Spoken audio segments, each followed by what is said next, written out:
ठुलो भएपछि के भन्नुहोस् भलगर भलगरमा के भन्नुपर्छ भलगर बन्ने बेला ल भन्नु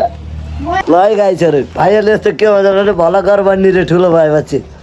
भलगर बन्न त्यति सजिलो छैन नि बाबु कहाँ सजिलो बस्छ र भलगर बन्न त्यति सजिलो छैन है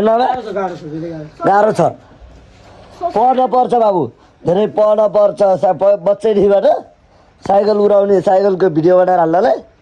गाह्रो हुन्छ नि त ओए त के भन्ने यस्तो पछि ल युट्युबर बन्नलाई आइज आइज टक्क गाइस म यतै छु 11 छ पनि सबजनाले युट्युबमा सब्सक्राइब गरिदिनु होला माया सपोर्ट देखाइदिनु होला है त आज पनि कता कता गइन्छ होला है त सबजनालाई हेरिदिनु होला लिलीकोट गइन्छ र ल भलगर बनियोस् पछि युट्युबर बनियोस् ल मेरो क्यामेराम्यान बन्छस् ठुलो भएपछि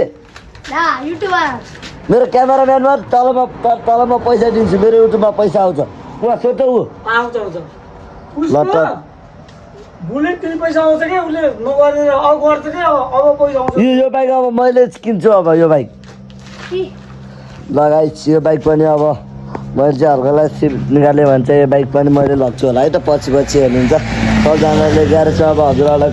बाइक किनिङहरू के गएको छ भने सबजनाले आउनु होला है त ल मानुकोट द्याइदियो त भन्छ यहाँबाट देखिन्छ अरे यो डाँडा छ उतापट्टिको डाँडा है मानुकोट चाहिँ ल यहाँबाट देखियो लगाइस यहाँ जुम गरिदिनु है अब हामी मानुकोट जाँदैछौँ अहिले कमलबारी अहिले हामी कमलबारीमा छौँ होइन यो बाइक काटिदिन्छौँ चाहिँ आरसी 390 यो बाइक बेचिसकेँ मैले त्यहाँदेखि साथीको बाइक आज मागेको त्यो पनि मेरो बाइक चाहिँ साथी चला आज यो आरसी चलाऊँ भनेर हो अब हामी यहाँबाट जान्छौँ होइन अब एकैचोटि दमोली गएर होइन बनाउँछौँ है भिडियो है हेरौँ बाटोतिर बनाउँ होइन भन्छ बाटोतिर हेरौँ बाटोतिर बसेर बनाइन्छ कि हेरिदिनु होला है त सबजनाले के चाहिँ खा तिमीले भोला खायो क्या भन्छ होइन के खान्छौ आन्टी लभर के हो त भनेको त्यो भनेको हजुर अब हजुरले किन्नु भएको है त हाम्रो अनि यहाँ चाहिँ ठ्याक्कै हामी यो कमलबारी आएको बेलामा यो चाहिँ हाम्रो जक्सन हो कि ठ्याक्कै हाम्रो यहाँ आन्टी लभर चिसो खाने ठाउँ हो कि यो अनि यो बाटो चाहिँ पोखर जाने बाटो हो अनि मानुकोटको यहाँ हो बाइक यहाँ छ हाम्रो अङ्कल उहाँ बस्नुहुन्छ अङ्कल खाजा खाबे हो ल यता यो अङ्कलको छोरा अब भाइ भनौँ न यता आन्टी हुनुहुन्छ खाजा खाँदै हुनुहुन्छ